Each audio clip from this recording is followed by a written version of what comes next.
Sejam todos muito bem-vindos a mais uma batalha.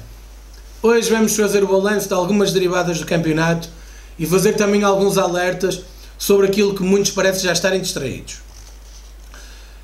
O campeonato acabou, a época acabou, e digo isto com este tom até um pouco ofegante, porque foi de facto uma época muito cansativa. Uma época muito cansativa para o grupo de trabalho, mas também para os adeptos. E a verdade é que o Futebol Clube do Porto reconheceu isso mesmo, lançando no dia de ontem um filme sobre os adeptos, dedicado aos adeptos, e que justo é que esse filme de facto é. Foi um ano em que tivemos que jogar ao domingo à noite em Passos de Ferreira debaixo de um temporal, onde tivemos que ir à segunda-feira para Belém, para o Estoril, regressar lá numa quarta-feira, ir ao domingo às 9h15 da noite para Portimão, para Setúbal, ir a uma sexta-feira para Belém para o jogo da Taça Colusitano de Évora. Enfim, foi um ano muito cansativo, em que todos nós demos muito à causa e onde felizmente o Futebol Clube do Porto reconhece essa dedicação e esse empenhamento. Mas essencialmente uma época que acabou como todos queríamos. Aqueles que nada pedem em troca só queriam isto, que era o Porto campeão. O Porto vencedor, o Porto de regresso às vitórias. Um Futebol Clube do Porto que foi absolutamente dominador. Um Futebol Clube do Porto que foi indiscutivelmente a melhor equipa, a equipa mais capaz, a equipa mais forte, a equipa que foi sempre melhor. Foi a equipa com mais pontos, 88, e que com a vitória do passado sábado em Guimarães igualou o recorde da prova. A equipa com mais golos marcados, 82. A equipa com menos golos sofridos, 18.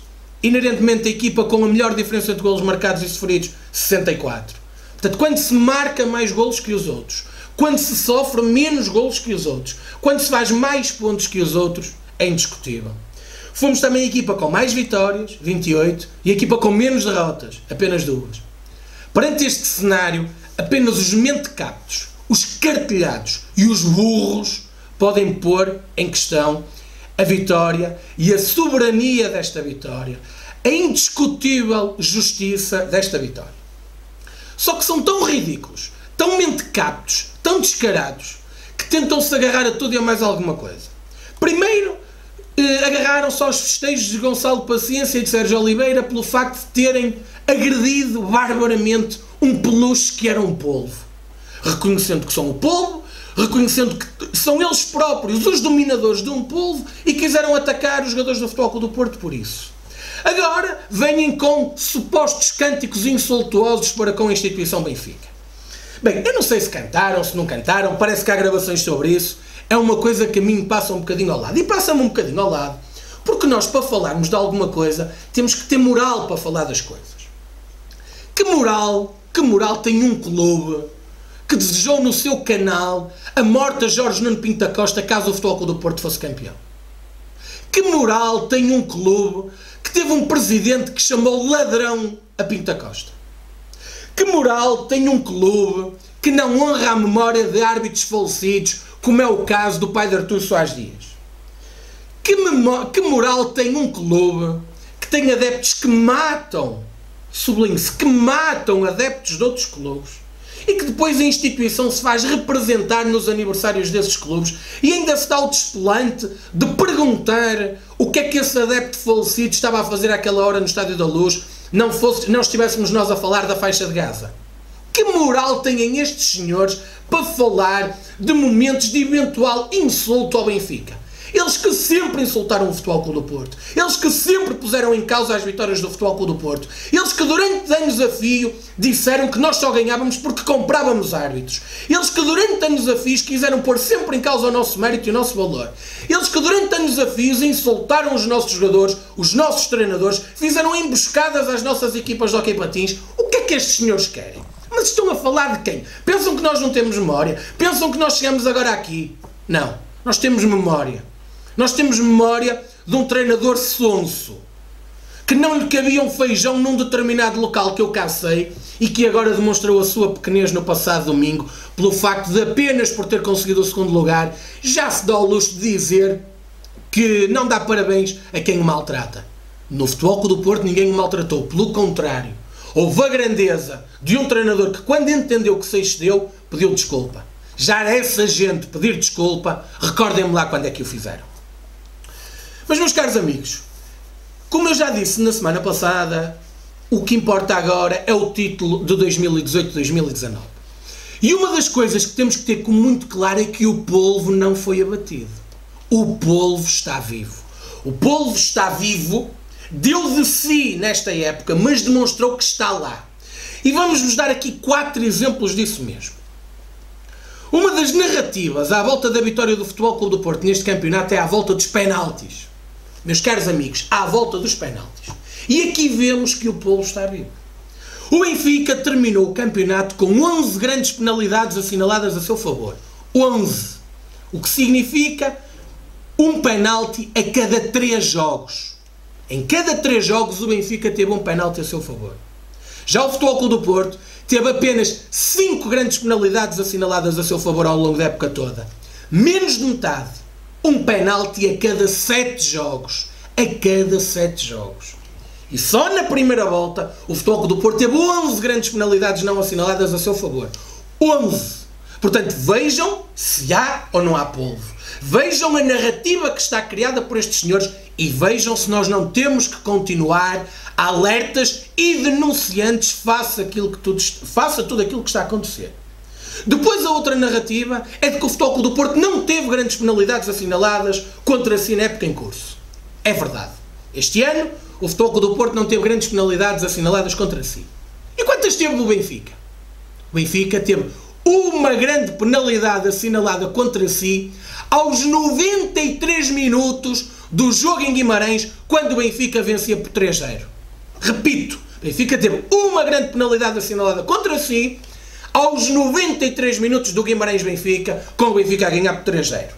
Mas o mais curioso é que na época anterior o Benfica tinha tido apenas uma grande penalidade assinalada contra si, no jogo frente ao Sporting aos 4 minutos. Na época antes dessa, 2015-2016, tinha tido uma grande penalidade assinalada contra si aos 91 minutos do Benfica 5, Braga 0, à data. Ou seja, nas últimas 3 épocas, o Benfica tem assinaladas contra si 3 grandes penalidades e apenas uma não foi nos descontos. Portanto, estamos a brincar. É que nesses mesmos 3 anos, o Futebol Clube do Porto teve 4 grandes penalidades assinaladas contra si, todas em tempo útil. Portanto, estamos a falar de quê? Não há polvo aqui, há polvo aqui, continua a haver polvo aqui, mas eles querem fazer de conta. Mas nós não vamos deixar que a cassete continue. Nós vamos denunciar isto, e isto é com números. Isto não é com espuma nos cantos da boca, não é com gritarias, não é com ameaças aos comentadores das outras equipas. Não, é com factos, é com números. E contra factos não há argumentos. Depois, mais uma demonstração de que o polvo está bem vivo. Todos temos presente a multa de que o Futebol Clube do Porto foi alvo por parte dos seus delegados da Liga no jogo Futebol Clube do Porto Feirense, pelo facto do nosso speaker ter cantado "O campeão voltou". Os 2 senhores delegados eram Rui Manhoso e Albertino Galvão. Sobre Rui Manhoso, eu não vou dizer nada, investiguem se quiserem quem é Rui Manhoso. Mas sobre Albertino Galvão, que é um nome menos conhecido, gostava de vos falar um bocadinho sobre Albertino Galvão. Este senhor é, simultaneamente, vice-presidente da Associação de Futebol do Algarve e delegado da Liga. Será que ele pode? Será que podem acumular funções? Ou, no mínimo, será que eticamente é correto acumularem estas funções? Ser vice-presidente de uma associação e ser delegado da Liga ao mesmo tempo? Uma dúvida que deixo ficar. Depois, gostava de vos dizer uma coisa. Este senhor, que trabalha na Garve Tour de Vila Moura e que frequenta o Café Petúnia, também em Vila Moura, diz à boca cheia que é um benfiquista doente. E contra isso, pouco ou nada se pode fazer. Agora, é de uma pouca vergonha tremenda que este senhor, que ao longo do ano apenas tinha feito um Futebol Clube do Porto B, Santa Clara, tenha vindo no jogo do título lembrar-se de castigar o Futebol Clube do Porto desta forma. E mais. Como disse, ele trabalha na Garve Tour.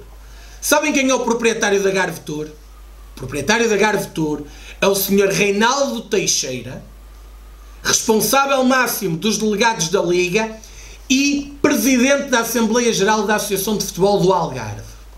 Portanto, vejam bem, Albertino Galvão, vice-presidente da Associação de Futebol do Algarve, delegado da Liga, funcionário de Reinaldo Teixeira na Garbetur, que é o chefe dos delegados da Liga e que é o presidente da Assembleia Geral do Algarve. Não há polvo aqui? Aqui não há polvo. O polvo continua vivo e nós temos que continuar atentos a esse mesmo polvo. Outro ponto que vos quero alertar, no qual o polvo se manifestou ao longo desta época. Em toda a segunda volta, em 17 jogos, apenas por 3 ocasiões o Futebol Clube do Porto jogou antes do Benfica. Notem bem, toda uma segunda volta em que apenas por 3 vezes o Futebol Clube do Porto jogou antes do Benfica. Não há polvo aqui? Não há uma mescla de interesses, transmissões televisivas versus os interesses do Benfica? Há, com números, não é com larachas, com números, apenas 3 vezes em 17 jornadas.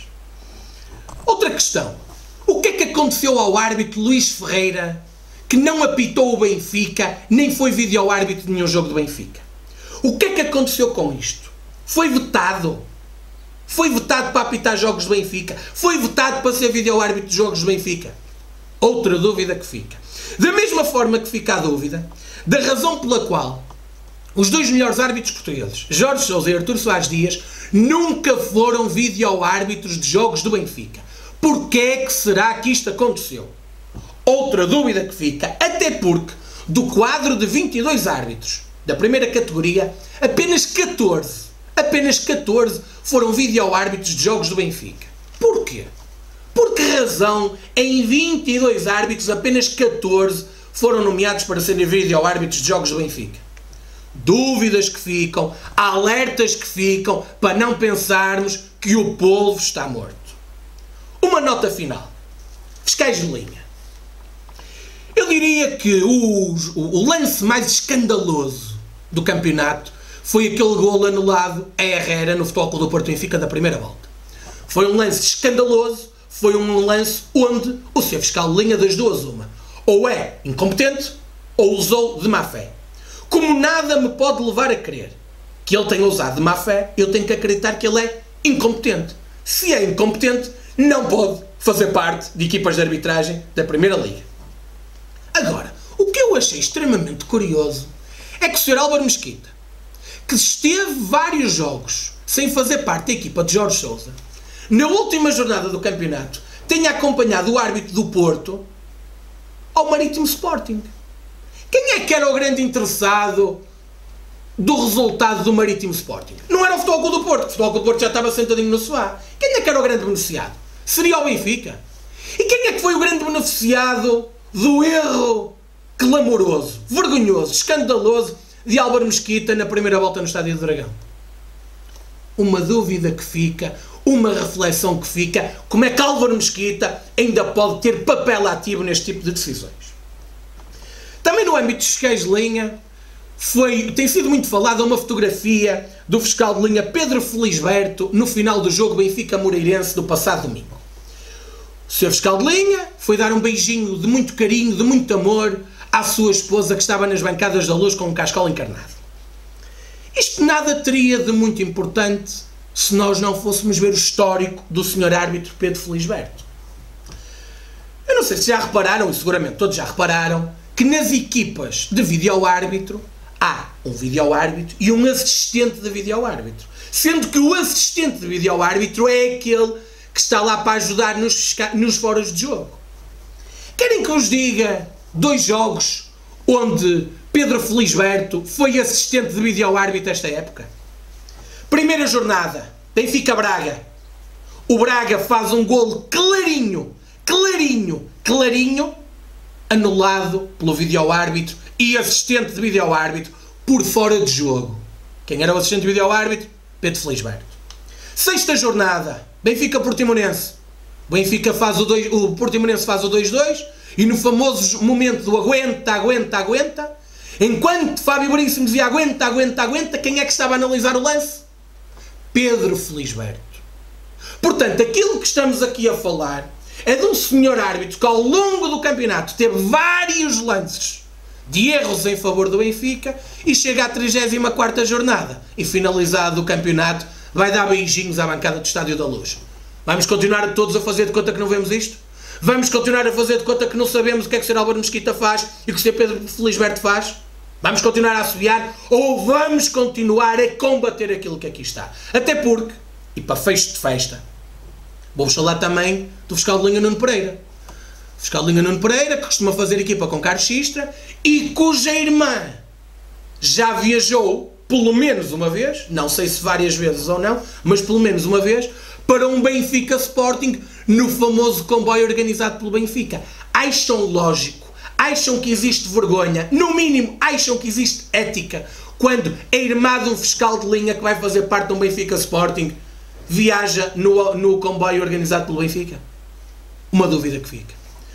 Depois de todos estes exemplos, eu pergunto-vos, acham que o polvo está morto? Acham que o polvo está abatido? Acham que não temos que continuar a combater o polvo? Temos, meus amigos. Temos, e aqui vamos continuar a combatê-lo. Aqui vamos continuar a denunciá-lo com factos, com nomes, com atos concretos e não com espuma nos cantos da boca. Meus caros amigos, é desta forma que terminamos mais uma batalha. Mais uma batalha que é de natural satisfação pela vitória no campeonato. É uma batalha ainda em festa, é uma batalha de sorriso nos lábios. Um sorriso nos lábios não por ficarmos em segundo lugar, mas um sorriso nos lábios por ficarmos em primeiro.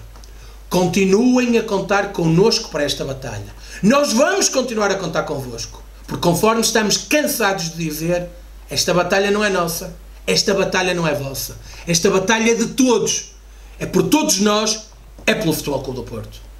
Um abraço e viva o Futebol Clube do Porto.